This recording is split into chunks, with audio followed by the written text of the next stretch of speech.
ويلا نبدأ الكورس.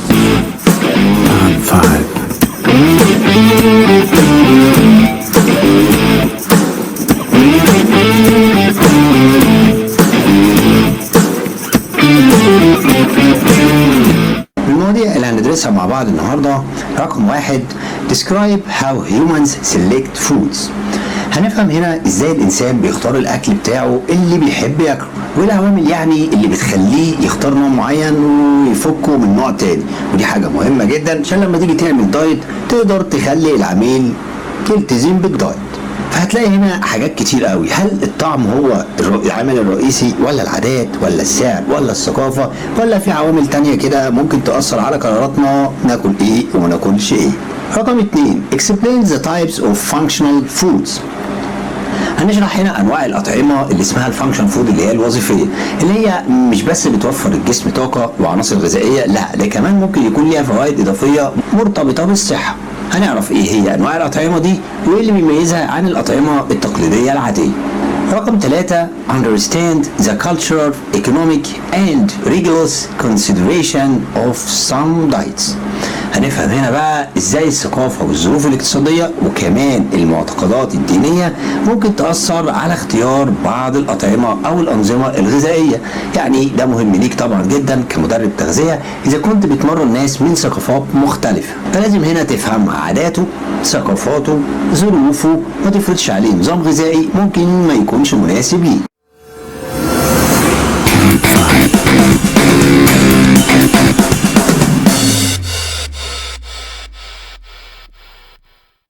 مقدمة كده قصة على السريع. بيقول لك في عام 400 قبل الميلاد، ياه ده بعيد قوي.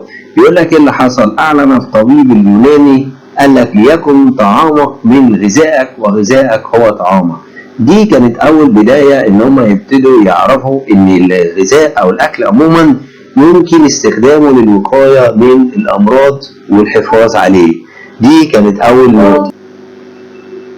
مع مرور الوقت مزيد من الاكتشافات، يعني عندك مثلا دكتور جيمس دون بيقول لك احد البحاره البريطانيين اكتشف الراجل دوت بيقول لك ان السيلرز او معنى صح البحاره اللي هم بيعتمدوا على اللحوم والعيش ادى اكتشاف ان تناول السالت الملح عموما او البحر او الميه المالحه بيؤدي ان هو بيحافظ الجسم من الامراض، على الرغم ان هم لسه ما كانوش اكتشفوا يعني ايه فيتامين سي، بس الاكل الحامضي او الشرب الحامض ده قال لك بيمنع الامراض. في سبعينيات القرن او 1770 عموما بدا يكتشف الحاج انطوان معرفته بالكيمياء لتطوير مفهوم التمثيل الغذائي. طبعا هو كان لسه ساعتها ما اكتشفوش بقى يعني ايه كربون ويعني ايه هيدروجين ويعني ايه نيتروجين مكونات الكربوهيدرات او البروتين او الكلام دوت، بس بدأ الاهتمام بالموضوع بشكل خاص وتستمر الابحاث لغاية وقتنا هذا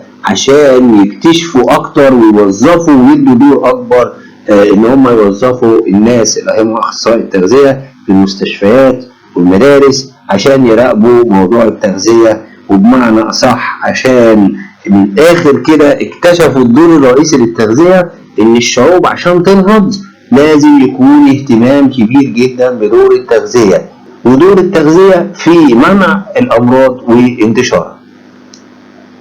وزاد كمان ان هم بدأوا يدرسوا او بعض مواضيع اضافية زي الانرجي سيستم، ازاي الجسم بيستخدم انشطة الطاقة، الدايجستيف سيستم ازاي الجهاز الهضمي بيبتدي يقوم بعملية امتصاص واستخدام الاكل بمعنى اصح، وده برضو زي ما قلنا هنجيبه في النيوتريشن كوتش اللي احنا بندرسه.